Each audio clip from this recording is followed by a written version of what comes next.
Eh bien, je vous propose de commencer le grand tour de ce midi.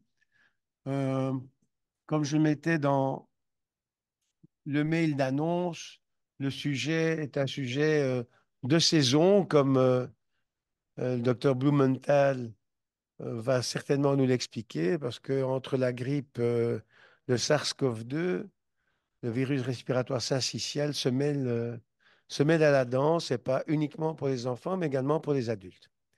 Donc, comme cette première dia l'indique, Dr Blumenthal est pédiatre infectiologue au CHIREC avec toute une série de missions d'expertise au niveau du Conseil supérieur, en particulier dans le secteur vaccination.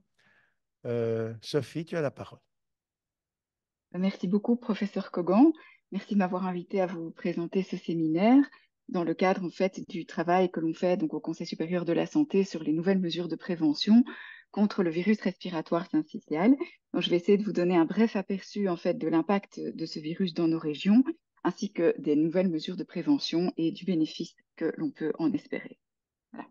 Donc, comme vous le savez tous, donc le virus RSV donc, est un pathogène qui est responsable d'infections des voies respiratoires supérieures dans tous les groupes d'âge. C'est un virus qui est très contagieux par donc les gouttelettes et les surfaces également. On peut faire plusieurs réinfections au cours du temps. Il n'y a pas d'immunisation à long terme. Et ce virus donne le plus souvent des infections modérées chez les gens en bonne santé. Cependant, chez les patients qui présentent des comorbidités qui sont très fragiles ou chez les très jeunes enfants, ce virus peut donner des infections très sévères avec alors des complications, notamment au niveau des voies respiratoires inférieures. C'est le virus de la bronchiolite chez les enfants de moins de 2 ans. Alors, ce virus circule de façon épidémique, comme vous le voyez, avec un pic qui survient généralement au mois de novembre. Vous voyez ici en vert pâle les pics des saisons antérieures et la circulation en fait de ce virus a été totalement perturbée, comme pour beaucoup d'autres virus pendant la pandémie Covid-19, avec une totale disparition. Vous voyez, cette année-là, on n'a pas du tout vu le pic de RSV. Et par contre, ensuite, le virus a commencé à recirculer selon un pattern en fait qui était tout à fait différent. On a eu du RSV, là vous voyez en 2021-2022 tout au long de l'année. Et cette année-ci et l'année précédente, vous voyez ici, ce sont les données 2022, le virus a retrouvé sa circulation sur un mode épidémique au cours de l'hiver. Alors, ce virus, en fait, est responsable d'un impact extrêmement important dans le monde entier. Vous le voyez ici sur la carte, en fait, avec l'ensemble des pays qui sont impactés, chez lesquels on a en tout cas mesuré l'impact de ce virus. Il est particulièrement dangereux, comme je vous l'ai dit, chez les jeunes enfants, mais selon des données toutes récentes, on s'est rendu compte, en fait, que ce virus impactait aussi beaucoup les adultes plus âgés, ainsi que les personnes en bonne santé, les parents et évidemment le personnel de soins.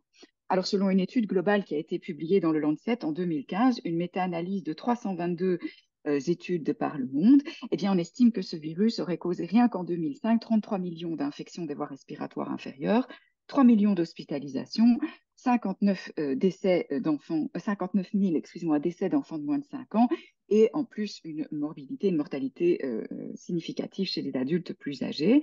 Ça, c'est quand on regarde les données hospitalières. Et ensuite, la méta-analyse s'est intéressée aux données communautaires en 2019 et ils estiment qu'un décès sur 50 en fait chez les enfants de moins de 5 ans est attribuable au RSV et que ça va même à un décès sur 28 si on prend les enfants âgés de moins de 6 mois. Et pire encore, si en fait on compte pour un décès hospitalier, eh bien on peut en compter 3 dans la communauté. Malheureusement, l'impact de ce virus est extrêmement important également dans les pays en voie de développement. C'est pour ça que les décès surviennent aussi beaucoup dans la communauté, parce que malheureusement, 24% des patients n'ont pas accès aux soins intensifs. Et vous voyez qu'on estime que dans les pays en voie de développement, 50 à 80% en fait des décès surviennent hors de l'hôpital à cause du manque d'accès aux soins, avec un case fatality ratio qui peut atteindre 7%, alors qu'on l'estime plus ou moins à 1% aux États-Unis. Alors, qu'en est-il d'abord de l'impact chez les enfants? L'impact, il est énorme. Il est tellement important que les experts infectiologues pédiatres le surnomment même le Covid des enfants. Tous les pédiatres qui entendront ce séminaire seront certainement d'accord avec moi. Donc, en fait, le RSV est responsable de pratiquement 10% des hospitalisations des nourrissons. Hein, on dit rien que dans l'année 2020, plus de 100 000 hospitalisations dans la première année de vie aux États-Unis. C'est la première cause d'hospitalisation après la naissance chez les nourrissons. Et selon une étude toute récente européenne, on estime que ce virus a été responsable de 213 000 hospitalisations chez les moins de 5 ans en une année. Et malheureusement, 15 à 20% des nourrissons hospitalisés eh bien, doivent être transférés en soins intensifs ou semi-intensifs. Alors, selon les données récentes de Ciensano, en Belgique, chaque année, on estime qu'il y a plus de 14 500 infections chez les enfants de moins de 5 ans et 3 200 à 3 600 hospitalisations. Alors, on a défini des facteurs de risque de mauvaise évolution qui pourraient être, donc, qui sont la prématurité, le petit poids de naissance, les maladies cardiopulmonaires congénitales, neuromusculaires et les immunodéficiences. Mais malheureusement, et c'est très important de le considérer, 78% des enfants qui sont hospitalisés avec une infection à RSV n'ont pas de comorbidité. Et c'est bien là tout le point crucial de la stratégie de prévention, c'est qu'en fait, on ne peut pas prévoir les enfants qui vont faire des complications et qui seront transférés aux soins intensifs pour une bronchiolite sévère. Alors, ce virus, par ailleurs, augmente le risque d'infection bactérienne, de surinfection bactérienne chez les enfants et chez les adultes, avec une corrélation particulière qui a été identifiée avec le pneumocoque. Il y a des études vraiment intéressantes, on pourra en discuter par la suite. Et enfin, on estime que selon les standards of care actuels en 2021, eh bien, le coût annuel de l'infection à RSV a été de 1,2 billion de dollars, donc juste pour l'année 2021. Alors, qu'en est-il chez les adultes? Eh bien non, maintenant, le RSV n'est plus du tout considéré comme juste un problème de l'enfance. On s'est rendu compte qu'en fait, l'impact chez les personnes âgées était également important. Alors, avec également, on sait qu'en fait, le burden of disease de ce pathogène est totalement sous-estimé, puisqu'en fait, on n'a pas de tests réguliers et remboursés chez les personnes plus âgées pour ce pathogène, et on n'a surtout pas de surveillance systématique dans la communauté. Alors, pour pallier à ce manque de données, eh bien, il y a des collègues européens qui ont fait créer ce qu'on appelle un consortium européen et qui ont rassemblé en fait les données entre 2006 et 2017 dans 6 pays et puis qui ont fait avec un modèle mathématique très poussé une extrapolation pour atteindre des données sur 28 pays en Europe. Et ils estiment qu'en fait, pour chaque année, le RSV serait responsable de 158 000 hospitalisations chez les adultes chaque année, dont 92% surviennent chez les patients au-dessus de 65 ans. Une personne âgée sur 20 en Europe contracterait le RSV chaque année avec des taux qui sont tout à fait similaires aux données qui ont été reportées dans les équipes des États-Unis. Le taux le plus élevé d'hospitalisation le compte le plus élevé d'hospitalisation se rencontre chez des adultes de 75 à 84 ans. Et on estime qu'en fait, le taux annuel d'hospitalisation chez les adultes, il est effectivement plus bas, mais il est dans une magnitude qui est similaire à celle que l'on voit chez les jeunes enfants. 158 000 hospitalisations, avec un intervalle de confiance évidemment un peu plus large, chez les adultes versus 250 000 hospitalisations par an chez les enfants en Europe.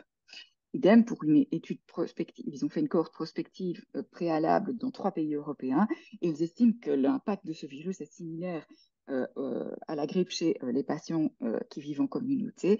Et malheureusement, en fait, on n'a même pas de données de ce qui se passe en extra-hospitalier ou en extra-maison de repos. Donc, il y a encore vraiment une sous-estimation de l'impact de l'importance de ce virus. Alors, il y a une autre étude très intéressante qui a été faite, donc une méta-analyse, une revue systématique de la situation dans les pays développés, qui a montré que le RSV serait responsable de 7% des infections respiratoires pendant la saison, avec un taux de létalité qui atteint quand même de 8 à presque 10% chez les patients avec des facteurs de risque. 27% des patients âgés ou avec des facteurs de risque développeraient une pneumonie et 24 à 33% des patients auraient besoin d'une hospitalisation avec un total de 5% qui auraient besoin d'une admission aux soins intensifs. Donc, ce n'est absolument pas à négliger. Alors, quand on regarde les données belges, on a 2 types de surveillance qui sont appliqués par Ciensano. D'abord, les réseaux sentinelles qui sont faits par les médecins généralistes, qui sont vraiment extrêmement intéressants. Ils montrent qu'en fait, 17% des patients qui consultent pour des symptômes grippaux ou des infections des voies respiratoires supérieures pendant l'hiver ont une infection confirmée à RSV. Et enfin, il y a la surveillance SARI, donc qui est la surveillance des infections sévères respiratoires hospitalisés, estime que 7% des patients de plus de 65 ans hospitalisés pour une infection respiratoire aiguë avaient un RSV positif, avec un taux de létalité de 11%, 14% de transfert aux soins intensifs et 25% de pneumonie.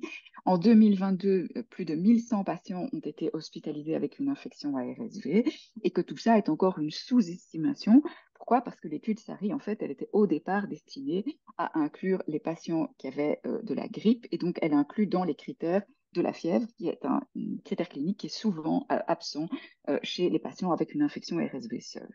Alors, ils ont fait aussi une analyse intéressante.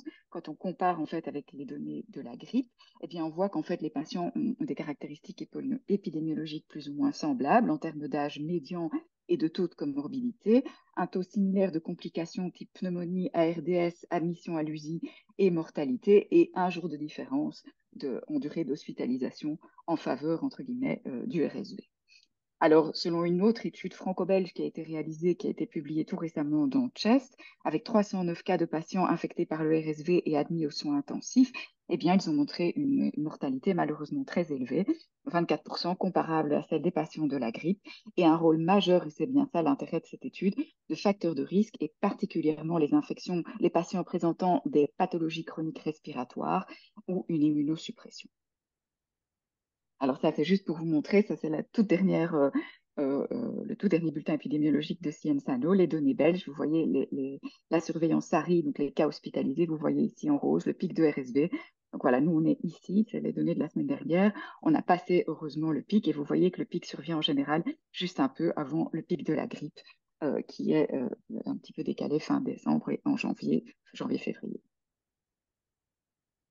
Alors, évidemment, dans ce contexte, eh bien, tout le monde est d'accord qu'il faut une prévention contre ce pathogène.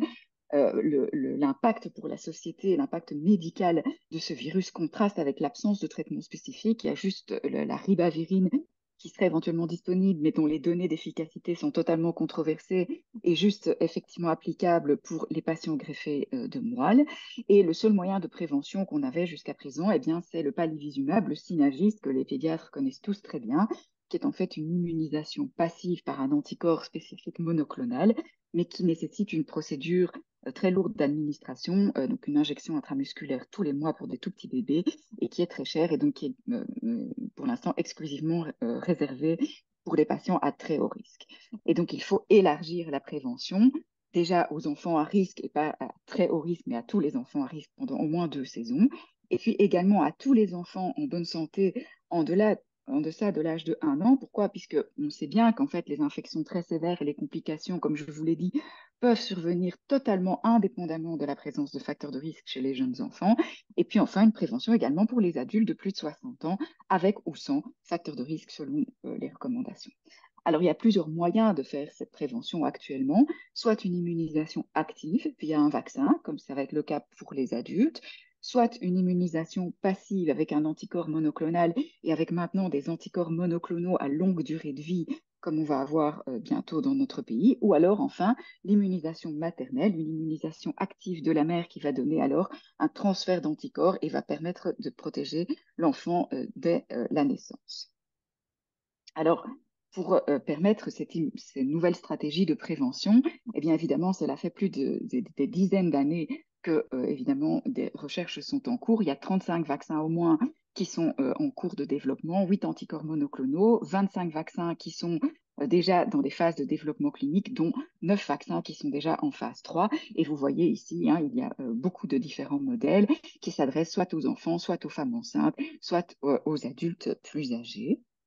Et en fait, selon la stratégie d'immunisation que l'on choisit, eh bien, on aura un moment de protection et une durée de protection, une cinétique qui va être tout à fait différente.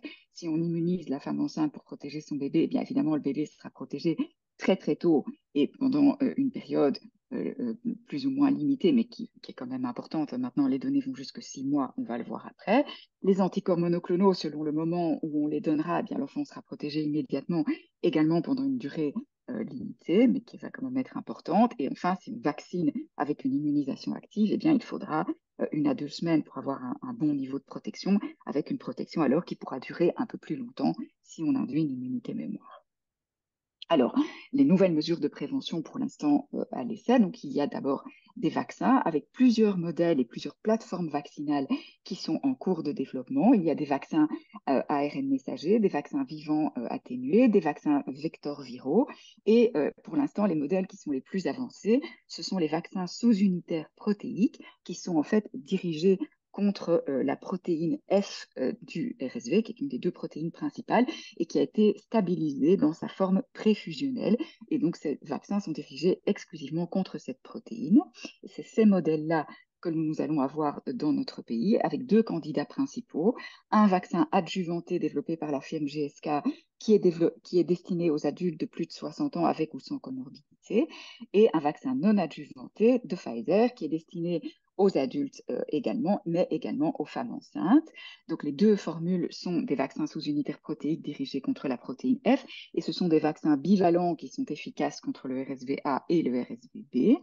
Les deux ont été approuvés par la FDA et par l'EMA dans l'indication pour les adultes, et le vaccin Pfizer a été approuvé pour les femmes enceintes avec quelques petites différences, on va le voir ensuite selon les pays. Le candidat de GSK est déjà disponible en Belgique mais n'est pas encore remboursé, et le candidat de Pfizer est supposé arriver pour le début de l'année 2024. Et puis enfin, en perspective, on espère avoir un vaccin trivalent, c'est la totale influenza RSV Covid de Moderna, et puis peut-être un vaccin aussi destiné aux jeunes enfants. Alors, maintenant, en termes d'efficacité et de sécurité de ces nouveaux vaccins, eh bien, ils sont basés donc principalement pour le vaccin GSK sur une grande étude randomisée qui inclut plus de 25 000 patients adultes de plus de 60 ans qui ont reçu une dose versus placebo, une efficacité vaccinale qui avait été similaire pour les deux sous-types de RSV et selon les sous-groupes d'analyse, et qui tournait autour de 82% d'efficacité vaccinale pour les infections à RSV et puis 87% pour les infections à RSV un peu plus sévères qui nécessitaient des visites médicales. Et la durée de la protection n'était pas exactement déterminée, mais était estimée être au moins de 2 ans, avec une efficacité pour la deuxième saison qui était de 56%. Idem pour le vaccin Pfizer, un RCT de plus de 36 000 adultes, une dose de vaccin versus placebo, des résultats consistants de nouveau entre les sous-groupes et les sous-types, et une durée de protection également pour plus ou moins 2 ans, presque 89% d'efficacité, 85% pour les infections plus sévères et 78% pour la deuxième saison. Alors, ce qu'il faut savoir quand on interprète ces données, d'abord, c'est que c'est très difficile, c'est pour ça que je ne l'ai pas fait clairement dans cet exposé, de comparer les vaccins un à un. Pourquoi? Parce que leurs critères cliniques d'outcome et en fait, d'efficacité ne sont pas exactement les mêmes. Donc, c'est déjà très difficile de comparer les vaccins un à un dans les définitions cliniques. Par ailleurs, l'incidence des infections au moment où les études ont été faites, qui étaient dans les périodes post-pandémiques, eh bien, étaient faibles. Et donc, c'était des petits nombres absolus avec des larges intervaux de confiance. Et enfin, les études n'ont pas eu la puissance statistique suffisante pour estimer l'efficacité du vaccin contre les hospitalisations et les décès, ainsi que dans certains sous-groupes et particulièrement chez les adultes de plus de 80 ans. Donc, ils ont pu faire une estimation globale de l'efficacité et c'est très bien, mais il faut encore en fait des données complémentaires plus poussées. Idem pour les données de co-administration avec les autres vaccins et notamment avec les vaccins de la grippe. Il y a encore une controverse. Certains disent qu'il y a une augmentation de la réactogénicité, une diminution de l'immunogénicité. Donc, ils disent la co-administration est acceptable. Néanmoins, c'est peut-être pas tout à fait encore recommandé au stade actuel des connaissances. Ça va peut-être changer. En termes de safety, ils n'ont pas eu d'inquiétude majeure, juste une réactogénicité évidemment qui était plus importante que le placebo en termes de réaction grade 3 et qui était un peu plus importante pour le vaccin GSK que le vaccin Pfizer, ce qui est normal puisqu'il y en a un qui contient un adjuvant et l'autre pas. Et des études de post-marketing sont en cours pour bien surveiller évidemment les effets secondaires qui seraient attribuables à ces vaccins et notamment, hein, comme toujours, les maladies neurologiques inflammatoires telles que les Guillain-Barré, Miller-Fisher, etc. Alors, plus de données sont attendues, comme je vous le disais, chez les patients très âgés, de plus de 80 ans, les patients immunocompromis, la co-administration avec les autres vaccins et la durée exacte de la protection induite par ce vaccin et donc les moments qui seront nécessaires pour proposer des vaccinations de rappel. Alors, dans ce contexte, quelles sont actuellement les recommandations? Donc, c'est vraiment des données toutes récentes de septembre 2023.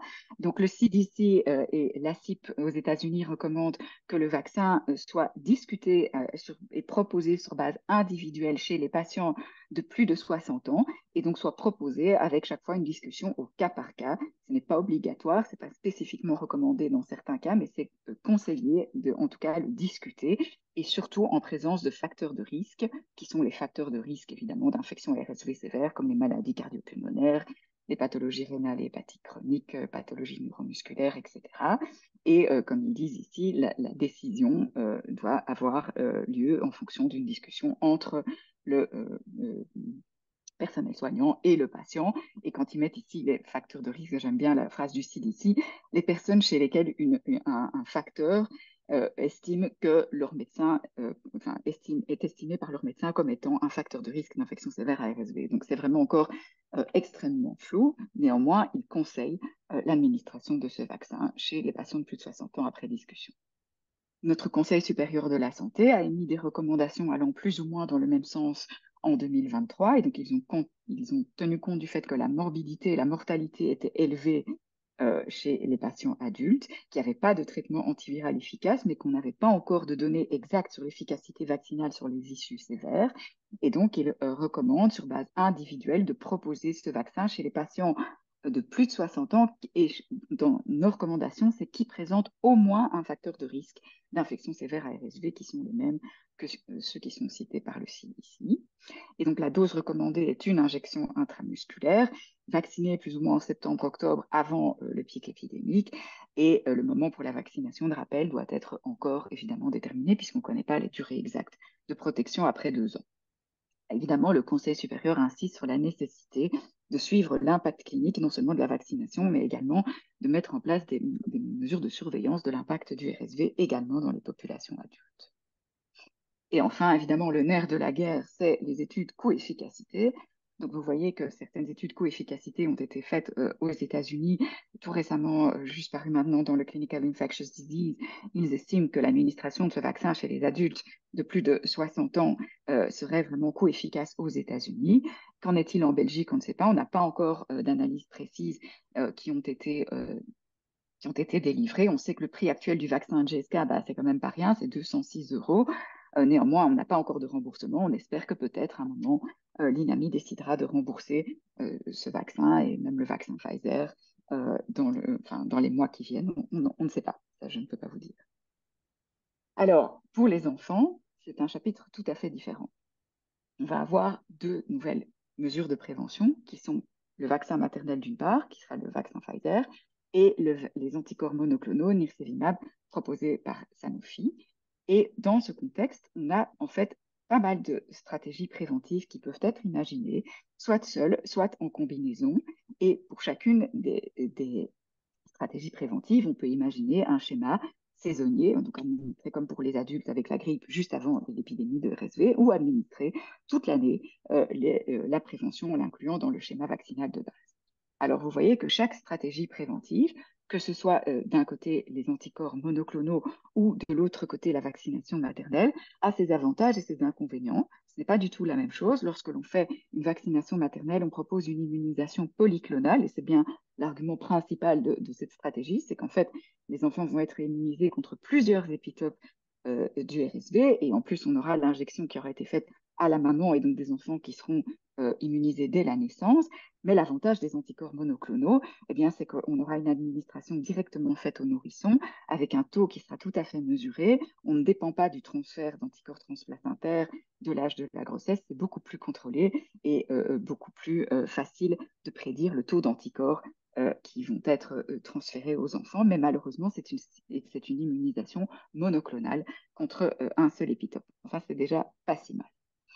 Et ça, c'était juste pour vous montrer, comme je vous l'avais dit, selon le moment en fait où le type de stratégie, eh bien, la cinétique d'immunisation et de protection sera différente. Alors, tout d'abord, parlons de l'immunisation maternelle. Donc, en fait, il est basé sur le principe de base pour dire que le meilleur moyen de protéger des nouveau-nés, eh bien, c'est de vacciner la maman pendant le 2e ou le 3e trimestre de la grossesse, comme on le fait d'ailleurs pour le vaccin anti-coqueluche, afin de protéger les enfants dans leur tout premier mois de vie, au moment où ils sont le plus susceptibles aux infections respiratoires sévères. L'efficacité de ce concept pour le RSV avait été d'abord démontrée dans une étude préliminaire qui a été réalisée en Afrique du Sud et qui avait déjà montré une bonne efficacité sur les hospitalisations et les décès hospitaliers liées au RSV chez les nourrissons et a ensuite été validée par l'étude de phase 2A et 2B publiée donc l'année dernière dans le New England, réalisée sur 400 femmes, chez lesquelles ils ont d'abord montré une très bonne tolérance du vaccin avec et sans adjuvant, une très bonne induction d'anticorps neutralisants à des taux efficaces pour permettre un transfert d'anticorps transplacentaires suffisant avec un taux d'anticorps neutralisant qui était élevé au sang de cordon. Dans cette étude, ils ont montré que l'immunogénicité était similaire quel que soit l'âge gestationnel auquel le vaccin était administré entre 24 et 36 semaines.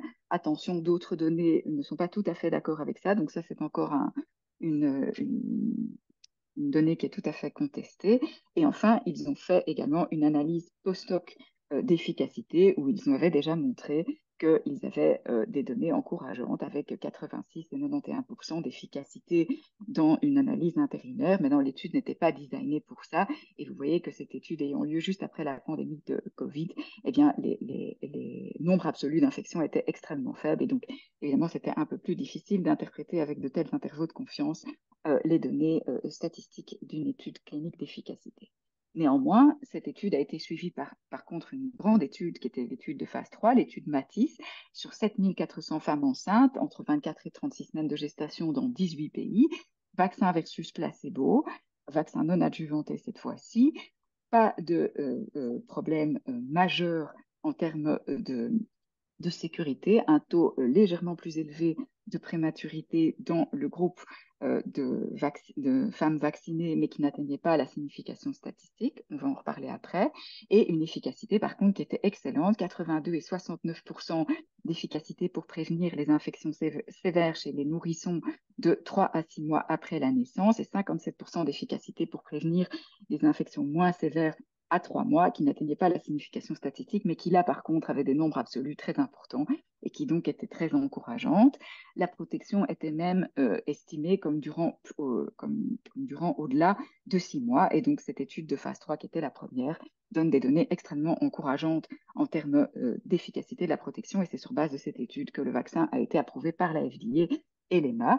Attention, l'étude clinique excluait les femmes et les grossesses à haut risque, pour lesquels justement les enfants étaient le plus à risque d'infection à RSV. Mais bon, c'est comme ça dans les études cliniques au départ.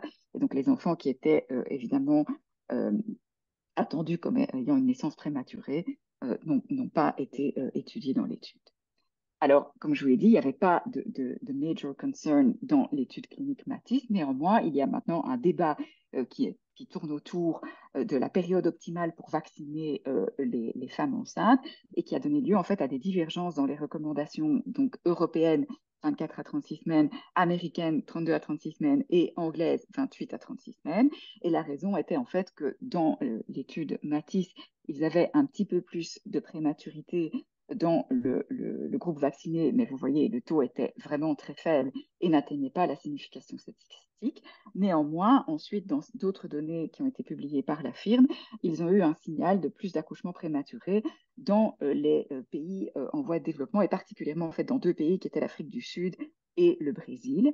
Et après une réanalyse complète, d'abord, ils ont montré qu'il n'y avait pas du tout le même signal dans les pays développés et dans les autres pays également de l'hémisphère sud que l'Afrique du Sud et le Brésil. Et donc, cela n'a pas empêché la bonne validation, heureusement d'ailleurs, du vaccin. Néanmoins, cela a donné à une réflexion et à des recommandations différentes pour la période optimale d'administration du vaccin afin de limiter le risque qui pourrait être lié à la prématurité.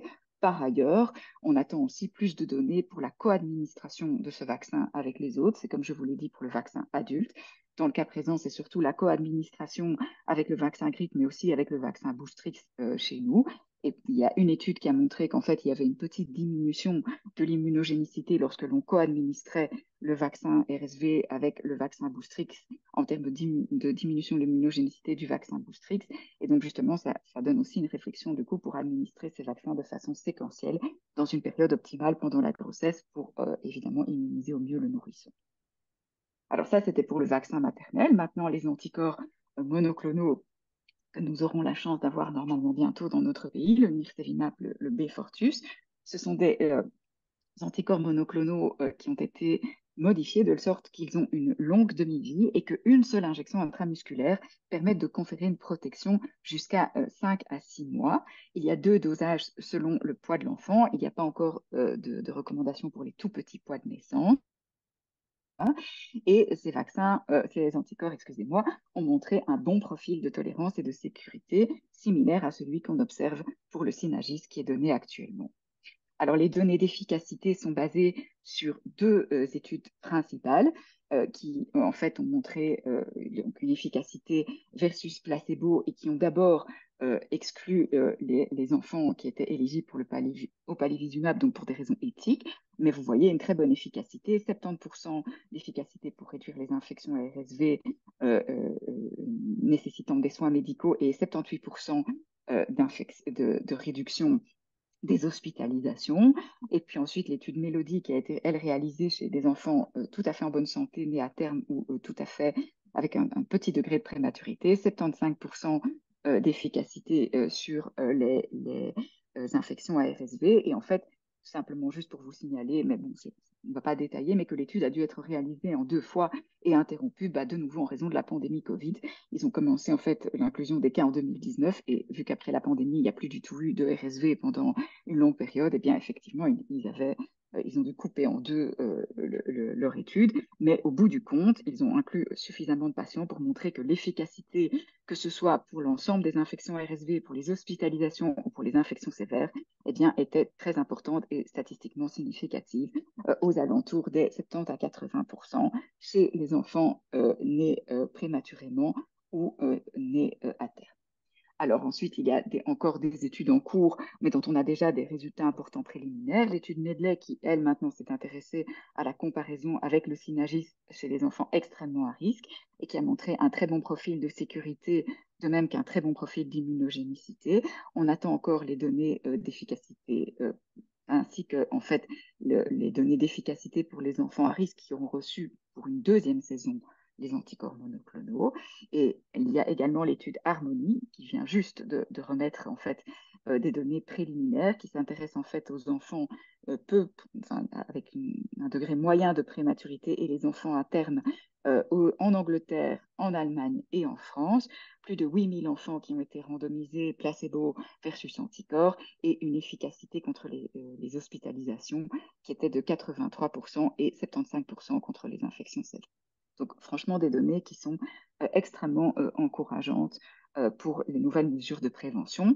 Attention, il faudra évidemment faire un follow-up à long terme de également l'anticorps monoclonal. Pourquoi? Parce qu'il y a toujours, lorsque l'on utilise une immunisation monoclonale, un risque de résistance virale et ce risque, en fait, est lié à des mutations au sein du site sur lequel l'anticorps se lie. Évidemment, si c'est un seul site, le risque d'avoir des virus résistants est plus important. Si c'est plusieurs sites, comme avec un vaccin, le risque est moins important. Néanmoins, pour l'instant, on n'a pas eu vraiment ce problème, en tout cas avec le Synagis. Les souches résistantes au Synagis étaient vraiment extrêmement rares et ont été notées seulement dans 5% des enfants qui présentaient une infection malgré la réception de la prévention. Donc, le virus RSV n'est pas réputé comme un virus qui mute extrêmement vite. Néanmoins, il faut être prudent parce que maintenant, ces mesures de prévention vont être implémentées à beaucoup plus large échelle et donc avec une pression sélective qui pourrait être plus importante. Il y a toujours également, lorsque l'on donne un anticorps monoclonal, un risque d'auto-immunisation, donc d'anticorps contre l'anticorps, qui pourrait apparaître, comme on a en fait avec toutes les immunothérapies. Alors, on a vu constater le développement de ces anticorps anti-anticorps après 5 mois chez un certain nombre de patients. Néanmoins, c'était toujours dans très faible nombre de cas, moins de 5%, que ce soit pour le Synagis ou pour le nirsevimab, et ça n'a jamais impacté l'efficacité clinique ou donné des effets secondaires. On croise les doigts que ça continue dans les études à long terme. Et puis enfin, on a aussi besoin, comme je vous l'ai dit, d'études sur la durée de l'immunité et l'efficacité de ces anticorps monoclonaux si on continue à le donner au cours de plusieurs saisons, par exemple pour les enfants à risque, et également de ce que va donner le nirsevimab chez les enfants qui auront déjà été exposés à la vaccination maternelle. Alors, il y aura d'autres anticorps monoclonaux qui vont aussi, hein, il n'y a pas que l'anticorps de Sanofi, il y aura d'autres anticorps. Celui-ci est développé par MSD, le clesrovimab, un anticorps monoclonal aussi avec une longue durée d'action, d'autres sites de liaison que le nirsevimab. Ils disent que c'est supposé induire moins de résistance, on ne sait pas. Un dosage qui, par contre, a l'avantage d'être le même, quel que soit l'âge de l'enfant, mais cet anticorps-là, il n'est pas encore disponible et les données de phase 3 sont encore en cours. On espère avoir plus de données dans 2 ou 3 ans. Alors voilà, où est-ce qu'on en est? Eh ben, en fait, on a actuellement plus de questions que de réponses. Et même si on a évidemment des grands espoirs que ces préventions multiples vont diminuer l'impact du RSV dans nos contrées. On a un vaccin maternel que l'on pourrait donner sur une base annuelle ou sur une base saisonnière, mais on ne sait pas très bien comment on doit manager la situation si on pense qu'il y aura un accouchement prématuré. Quelle va être l'acceptance des parents, l'acceptation des parents avec encore une nouvelle injection, comme disent certains, pendant la grossesse? Est-ce qu'il y a des bénéfices pour la femme enceinte? Un impact de l'allaitement? Comment suivre les corrélats de protection? Et est-ce qu'on va devoir revacciner au cours de chaque grossesse? Ce qu'on sait, c'est que maintenant, le vaccin maternel, il sera disponible en Belgique normalement fin du mois de janvier. Il est approuvé par l'EMA pour une administration entre 24 et 36 semaines. Comme je vous l'ai dit, ça change selon les continents. Et on ne sait pas encore du tout s'il sera remboursé et quel sera son prix. D'un autre côté, on a le nirsevimab, l'anticorps monoclonal. On ne sait pas très bien exactement à quelle cohorte on doit proposer cet anticorps. Tous les enfants en bonne santé, mais plus ou moins jusque quel âge, les enfants à risque, quel facteur de risque, quel est le meilleur moment pour le donner? Est-ce qu'on le donne à la maternité? Est-ce qu'on le donne plus tard avec le schéma vaccinal? Et est-ce qu'on le donne toute l'année? Est-ce qu'on le donne de façon saisonnière? Et puis, qu'est-ce qui se passe si maintenant, comme après une pandémie, l'épidémiologie du RSV se met à changer, qu'on n'a plus le pic en novembre, mais que ça se met à circuler toute l'année? Également, ce qu'on pourrait avoir, c'est un shift vers les catégories d'âge plus âgées. C'est ce qu'on a eu quand on a commencé à vacciner avec la coqueluche. Au lieu que ce soit les enfants tout petits qui avaient les infections, eh bien, ça s'est déplacé vers les catégories d'âge un peu plus âgées. Et puis enfin, est-ce qu'on aura une perte d'efficacité au cours du temps avec des mutations et quelle sera l'efficacité au cours d'une deuxième saison? Et puis enfin, on a évidemment, on se demande si on aura des futurs vaccins donnés directement aux enfants. Et donc, ce qu'on sait, c'est que maintenant, on aura l'anticorps monoclonal dont on a en fait un remboursement qui a été demandé par Sanofi, heureusement, à l'INAMI pour tous les enfants de moins d'un an. On attend encore la réponse. Et on a aussi une extension de la demande de remboursement euh, et de la demande d'approbation à l'EMA pour l'ensemble des enfants avec des comorbidités pour une deuxième saison, pour une prévention pour une deuxième saison. On n'a pas encore l'anticorps sur le marché belge, mais il est déjà présent chez nos voisins et on espère l'avoir en tout cas pour la prochaine saison 2024-2025. La question maintenant, c'est qu'est-ce qui va arriver quand on aura les deux stratégies disponibles? Parce qu'en fait, on n'a aucune donnée de l'administration concomitante des deux. Et donc, est-ce qu'il y a une interférence négative? En tout cas, selon les Américains, c'est pas cost-effective de donner à toutes les patients les deux mesures de prévention. Donc, comment est-ce qu'il faut faire pour recommander l'un versus l'autre? Et donc, vous voyez en fait que c'est vraiment très difficile lorsque l'on doit faire des recommandations vaccinales. Vous voyez ça, c'est toutes les possibilités de schéma d'administration pour l'anticorps monoclonal. Actuellement, les pays voisins s'orientent plus vers un schéma saisonnier où on le donne chez tous les enfants entre 6 et 8 mois d'âge avant la saison et avec un catch-up éventuellement qui est donné donc pour les enfants. Soit on le donne à tous les enfants qui sont nés à la maternité pendant la saison, soit on donne un catch-up qui est intégré dans le schéma vaccinal s'ils ont entre 6 et 8 mois au début de la saison. Et puis, de nouveau, pour les enfants avec les facteurs de risque, eh bien, il y a une extension de l'indication qui est demandée pour une protection pour une deuxième saison. Alors évidemment, de nouveau, le nerf de la guerre, c'est qu'est-ce qui va être coût effectif. Donc il y a pas mal de modèles statistiques qui ont été réalisés pour voir qu'est-ce qui était cost effectif et pour avoir une meilleure coût-efficacité en termes évidemment de ce qui sera remboursé. Chez les Anglais, ils ont montré que le schéma saisonnier était le plus approprié pour avoir un coût-efficacité optimal, malgré que eux étaient plus en faveur d'un schéma annuel pour faciliter évidemment et avoir la plus grande couverture vaccinale. Ça, c'est une étude formidable qui a été faite par nos collègues de l'Université d'Anvers, où ils ont également montré que, en fait, le schéma, l'administration saisonnière d'anticorps monoclonaux était cost-effectif. Et évidemment, nous, on attend urgemment une évaluation belge et des données évidemment belges beaucoup plus pointues sur le burden of disease du RSV. Alors, pour juste terminer assez rapidement, au stade actuel où on en est, il y a des recommandations qui sont très variables un peu partout. Maintenant, tout le monde commence à sortir ses recommandations de prévention RSV. C'est tellement variable que l'ECDC a carrément fait un tableau avec tous les pays qui avaient fait des recommandations et ceux qui n'en avaient pas fait. Mais ce que je peux vous dire, c'est que l'anticorps monoclonal, il est déjà disponible en France, au Luxembourg et en Espagne, selon un schéma d'administration qui comporte donc tous les enfants de moins de 6 mois qui ont moins de 6 mois pendant la saison RSV ou au début de la saison. Donc, s'ils naissent pendant la saison, ils le reçoivent. Et s'ils ont moins de 6 mois au début de la saison, ils l'ont en programme catch-up. Et que les Espagnols viennent de sortir, en fait, c'est sorti la semaine passée, leur toute première donnée d'efficacité. Ils ont montré d'abord qu'ils avaient eu un enthousiasme très important. Ils ont presque 97% d'uptake de la mesure préventive après seulement 3 semaines d'implémentation. Et alors, ils ont vraiment fait le buzz, hein. On peut voir sur Internet, en fait, ils mettent comme ça toutes les semaines, on peut voir l'efficacité. Et donc, vous voyez ici, ça, c'est les hospitalisations cumulées sur l'ensemble de la saison en Galicie liées au RSV chez les nourrissons. Ça, c'est toutes les saisons antérieures. Et vous voyez maintenant ce qu'ils ont. Donc, on voit déjà quand même qu'il y a une nette différence depuis qu'ils ont implémenté le Nirsevimab. Donc, les résultats sont très encourageants. Alors, les recommandations américaines, ce sont les seules qui ont établi des recommandations qui prennent en considération les deux mesures de prévention. En clair, ils disent que, évidemment, les deux sont bien pour prévenir les infections RSV, mais que les deux chez les patients ne sont pas nécessaires. Donc, c'est soit l'un, soit l'autre, et c'est à discuter avec les parents pour choisir un petit peu ce qu'ils préfèrent comme mesure de prévention. Le vaccin maternel est recommandé aux États-Unis entre 32 et 36 semaines, avec une administration saisonnière entre septembre et janvier. Et pour les enfants qui sont soit nés prématurément, soit dans les 14 jours après la vaccination, soit chez lesquels les mères n'ont pas voulu se faire vacciner, eh bien, ils recommandent l'administration des anticorps monoclonaux. Et eux, ils l'administrent jusqu'à 8 mois avant la saison et jusqu'à 8 à 19 mois pour les enfants à risque lors de la deuxième saison. Et évidemment, le nirsevimab va supplanter l'administration de palivizumab.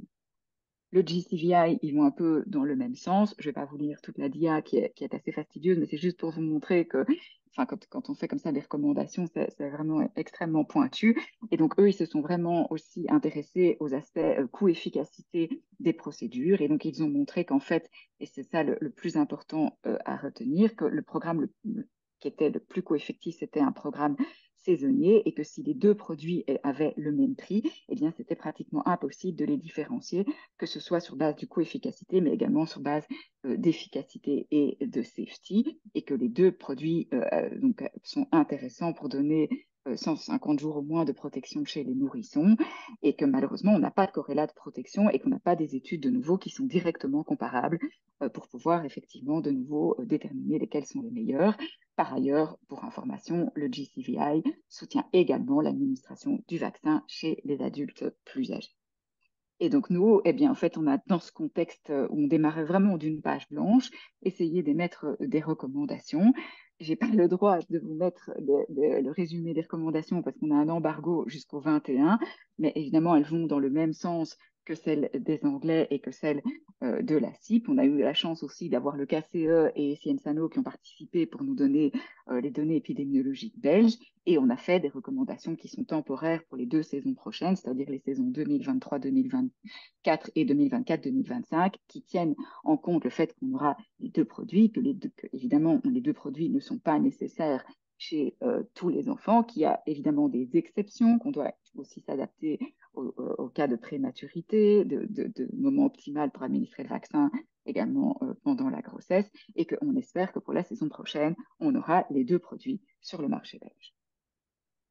Alors, dans tout ça, l'important, c'est aussi de suivre ce qu'on va faire. Et donc, en fait, pour chaque mesure de prévention qui doit être implémentée, le plus important, c'est certainement de faire ensuite un monitoring très précis de ce qu'on a fait. Et donc, comme on savait que les nouvelles mesures de prévention allaient arriver, eh bien, en fait, on a déjà lancé un projet multicentrique. Tout d'abord, une surveillance nationale des infections sévères hospitalisées pédiatriques, mais avec vraiment cette fois des critères qui sont spécifiques des nourrissons pour le RSV et qui se fait au sein de la surveillance SARI en collaboration, qui est faite par Cienzano, donc auquel nous avons collaboré pour faire une extension des indications pédiatriques. On a fait également une évaluation de l'acceptabilité des nouvelles mesures de prévention, que ce soit anticorps ou vaccins, par les parents et par les personnels de soins de santé, gynécologues et sages-femmes. Ça, c'est un projet original qu'on a vraiment fait de façon prospective cet été au sein du CHIREC. Et en fait, on s'est intéressé à ça parce que dans un contexte où on a deux mesures de prévention toutes nouvelles, ben, en fait, un des points importants, c'est surtout que les gens vont l'accepter et vont prendre cette mesure de prévention. Et donc, on avait un peu peur parce qu'au terme de l'épidémie, de la pandémie Covid, on a vu une augmentation de l'hésitation vaccinale au sein de toute une série de groupes dans la population. Et donc, on s'est dit, aïe, aïe, aïe, peut-être que ça va pas du tout être accepté. Eh bien, on a été heureux de voir qu'en fait, il y avait un très bon enthousiasme au sein des parents pour ces nouvelles mesures de prévention et que cet enthousiasme était surtout accentué lorsque on leur faisait lire un petit questionnaire, mais vraiment tout petit, un petit document, pardon, informatif sur l'importance de la maladie en elle-même. En fait, c'est pas le vaccin qui comptait ou l'anticorps, c'était vraiment qu'est-ce que c'était le RSV. Et en fait, ils se rendaient compte qu'en fait, ils connaissaient tous des gens qui avaient eu des bronchiolites sévères, etc. Et que oui, c'était important. Alors, dans les perspectives, on a aussi un projet qui va aussi être lancé, qui est une évaluation des de l'impact du RSV dans la communauté et un follow-up de la stabilité génétique du virus avec justement une évolution du génome et peut-être la présence de mutations. On va essayer de faire ce projet en collaboration avec le laboratoire de référence de la KU Leuven. Et enfin, on espère qu'il y aura un projet de surveillance au sein de la communauté pour l'impact des infections chez les adultes. Mais malheureusement, et nos collègues du laboratoire nous en parleront, on n'a pas de remboursement des tests et ça pose un gros problème. Et donc voilà, en conclusion, on va avoir deux nouvelles mesures de prévention qui vont être bientôt disponibles chez nous. Enfin, une l'est déjà. Des vaccins recombinants protéiques pour les adultes et les femmes enceintes et des anticorps monoclonaux à longue demi-vie pour les enfants à risque et en bonne santé. Les deux sont efficaces pour prévenir les infections à RSV et particulièrement la prévention des cas sévères. On a pas mal de stratégies de prévention qui peuvent être imaginées en utilisant seul ou en combinaison en proposant en tout cas seul ou en combinaison les différents produits et ces stratégies diffèrent selon les pays. Les données de coût-efficacité locale, évidemment, sont cruciales pour adapter la stratégie à chaque pays et adapter la stratégie aussi aux besoins de chaque pays qui peuvent être différentes selon le système de soins de santé local. On a besoin de données, évidemment, pour des populations spécifiques, comme les patients immunodéprimés, les patients très âgés, et surtout de follow-up à long terme sur la durée de protection et des données notamment de co-administration des produits avec les autres vaccins ou vaccins et anticorps monoclonaux. Et enfin, évidemment, comme je vous l'ai dit, l'importance de mettre en place des monitorings prospectifs du burden du RSV chez les adultes et chez les enfants après l'implémentation des nouvelles mesures de prévention pour pouvoir ensuite alors corriger et adapter nos recommandations au cours du temps. Voilà, je vous remercie beaucoup pour votre attention et je suis disponible pour les questions. Merci beaucoup, Sophie. Tu peux peut-être enlever ton partage d'écran, comme ça on verra tout le monde. Voilà. OK. Alors, questions, commentaires. Euh, Moi, j'ai une petite question par rapport à ces anticorps. Ben, on l'a connu avec le COVID, à savoir deux types d'anticorps, des anticorps à longue durée d'action, bon, qui étaient surtout destinés aux immunodéprimés, et puis des anticorps directement actifs pour des personnes qui arrivaient avec un COVID grave. Est-ce que les anticorps dont tu as parlé, est-ce que ça pourrait être également d'application chez des personnes non vaccinées qui arrivent à l'hôpital avec En manifestement une forme thérapeutique, grave, en Ben, thérapeutique? eh bien, c'est une excellente question, mais ça n'a jamais été étudié. Donc, c'est exactement comme le Synagis. En fait, ça reste vraiment une mesure préventive et ça n'a jamais été étudié en thérapeutique. Alors, évidemment, on est tous très tentés de se dire que ça aurait un effet, mais en fait, on n'en sait rien. Il n'y a absolument aucune donnée clinique en ce sens. Donc, est-ce que déjà, en plus, on ne sait même pas quelle dose on devrait administrer. Je veux dire, si maintenant on l'utilise en termes thérapeutiques, avec quel dosage, quelle serait la cinétique Oui. d'administration. Donc ça, on ne sait pas. Il n'y a absolument aucune étude. Ce sont vraiment des anticorps monoclonaux qui ont été étudiés de façon préventive. Est-ce qu'il y a des études qui comparent vaccins et anticorps? Non, justement, il n'y a pas du tout. C'est ça, ce qui a bien été notifié par le JCVI et que nous, on va aussi notifier dans nos recommandations, c'est qu'on n'a aucune étude qui compare head-to-head, comme ils disent, les deux Mhm. mesures de prévention. Et donc, c'est pour ça qu'il faut faire attention. Il y a plein comme ça de séminaires où on voit que les gens comparent 80% d'efficacité. C'est vraiment difficile parce que quand on lit les études vraiment en détail, ce qu'on a essayé de faire, c'est pas les mêmes critères cliniques d'évaluation de façon exacte. C'est pas le même moment où ils ont fait l'administration, etc. Donc, je pense que là, il faut être prudent. Après, c'est vraiment tout nouveau, hein. L'étude du New England, la phase 3 pour la vaccination maternelle, c'est paru en avril de cette année. Le nirsevimab, c'est paru plus ou moins au même moment. Donc, c'est vraiment des procédés tout nouveaux. Et je pense qu'on va avoir plus de données dans les années qui viennent. C'est pour ça que dans nos recommandations, on a insisté sur le fait que c'était des recommandations temporaires. Mais voilà, on n'a pas de comparaison directe euh, pour l'instant. Parce qu'il faut aussi qu'ils soient utilisés dans le même contexte, ce qui est vraiment pas évident. Euh, Brigitte. Merci pour votre présentation. Les enfants dans des études qui ont été sélectionnés pour les anticorps monoclonaux, est-ce que c'était le tout venant? Comment est-ce qu'on a fait? Est-ce qu'il y a des biais de sélection dans ces études? Alors, donc pour les anticorps monoclonaux, hein, particulièrement, ils ont fait les études en plusieurs étapes. Donc d'abord, ils ont pris des enfants qui avaient un taux faible de prématurité, faible entre guillemets, donc on va dire un taux moyen, mais qui n'avaient surtout pas les comorbidités qui les rendaient éligibles pour le palivizumab. Donc ils ont fait ça en fait pour des raisons éthiques, pour pas les priver du palivizumab s'ils y avaient droit. Ça, c'était la première étude. Après, ils ont pris des enfants tout venant, en bonne santé qui avaient moins de X mois au moment de l'inclusion, mais avec aucune comorbidité particulière. Et puis ensuite, ils ont fait les études de comparaison avec le palivizumab. Et là, c'était des enfants avec des comorbidités bien particulières et une prématurité avec un âge gestationnel bien particulier. Et donc, ils ont trois types d'études. Il n'y a pas vraiment de biais de sélection, d'autant plus que la dernière étude, qui est une étude vraiment maintenant tout à fait sur le terrain, je veux dire, qui est l'étude Harmonie qui vient d'être publiée, là, c'est vraiment 8000 patients en France, en Angleterre, qui ont reçu l'anticorps monoclonal. Et il y a aucun biais de sélection. Ils doivent juste avoir un âge maximum au moment de la réception du produit, qui était 6 mois en l'occurrence pour cette étude-là. Oui, il y a pas, excuse-moi, j'ai pas encore, je vous ai aussi dit, il y a aussi évidemment les études pour la deuxième saison chez les enfants qui ont des facteurs de risque, mais ça, c'est encore des études séparées, effectivement. Euh, Monsieur Gérard, je vois que ah oui. Oui, je Jean. vous sais. Bonjour Sophie, écoute, c'est Bonjour, un Monsieur vrai, Gérard. bonjour, c'est un très très bel exposé qui reprend très bien cette problématique. Moi j'avais une question concernant le vaccin Moderna.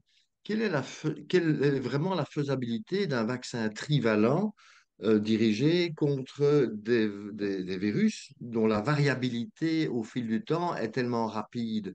Moi, ça me pose un problème de raisonnement.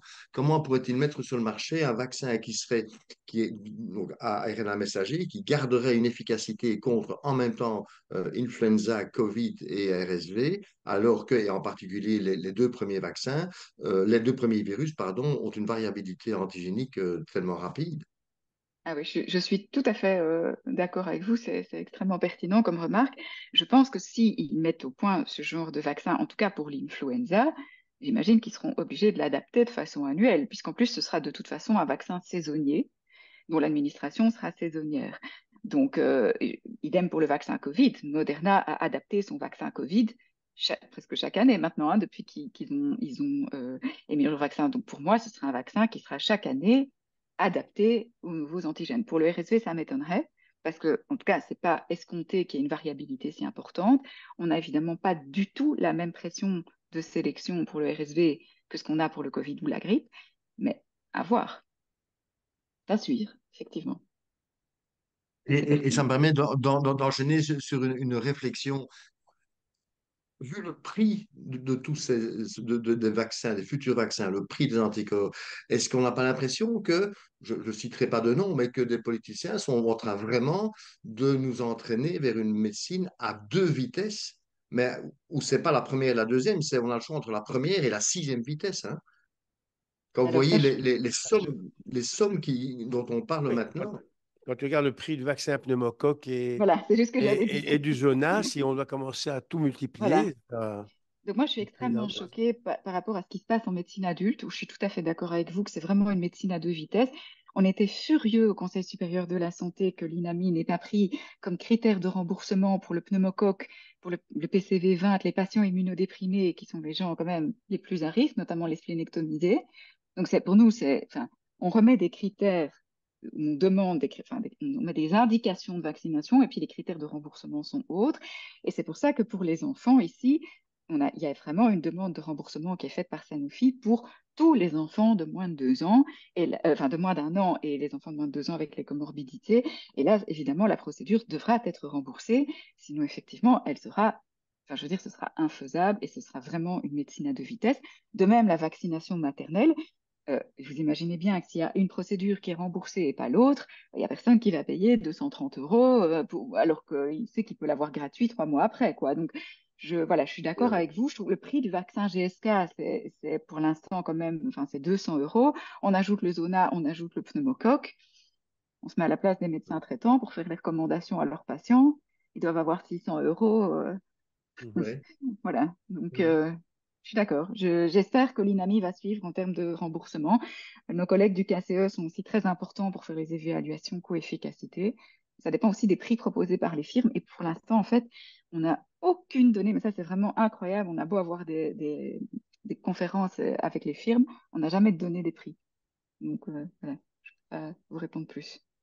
Ben, je trouve que l'étude qui est lancée est quand même intéressante dans la possibilité de choisir entre les anticorps et le vaccin dans l'ambiance quand même anti-vax qu'on a connue. Voilà. On pourrait Je vous présumer remercie. que ça va être les anticorps qui vont avoir l'avantage par rapport au vaccin. Ceci dit, quand tu montrais les effets secondaires, mais enfin, c'est entre parenthèses à évaluer, notamment le risque de fibrillation auriculaire dans une population adulte âgée. Voilà. Il y a Si ça trois se patients, hein. confirme, on pourrait être. Ah bon, voilà, Oui, justement. il y a 3 patients sur. Donc j'ai relu exprès exactement les chiffres. Il y a dans chacune des deux études, il y a 3 patients sur 39 000 patients inclus. Oui, OK, Et c'était d'accord. en co-administration avec le vaccin grippe pour la Oui, fibrillation auriculaire. oui. Donc, Donc ça l'élément, va. bon, Oui, la preuve de causalité voilà. n'est sûrement pas Ça va. établie. Par contre, pour l'acceptabilité vaccinale, donc c'est un projet qui a été soutenu par la Fondation CARE que je remercie au passage. Euh, on a déjà les résultats, donc je serais ravie de vous les envoyer. Je les enverrai à tous les gens qui ont participé gentiment au sondage d'ailleurs. Mais c'est vraiment enfin, c'était vraiment assez encourageant de voir qu'en fait, on n'avait pas du tout beaucoup d'anti-vax et que les gens étaient vraiment OK. euh, assez enthousiastes. Bien. OK, mais s'il n'y a plus de questions ici et ailleurs, on remercie encore Merci à vous. Sophie et à une prochaine et à la semaine prochaine.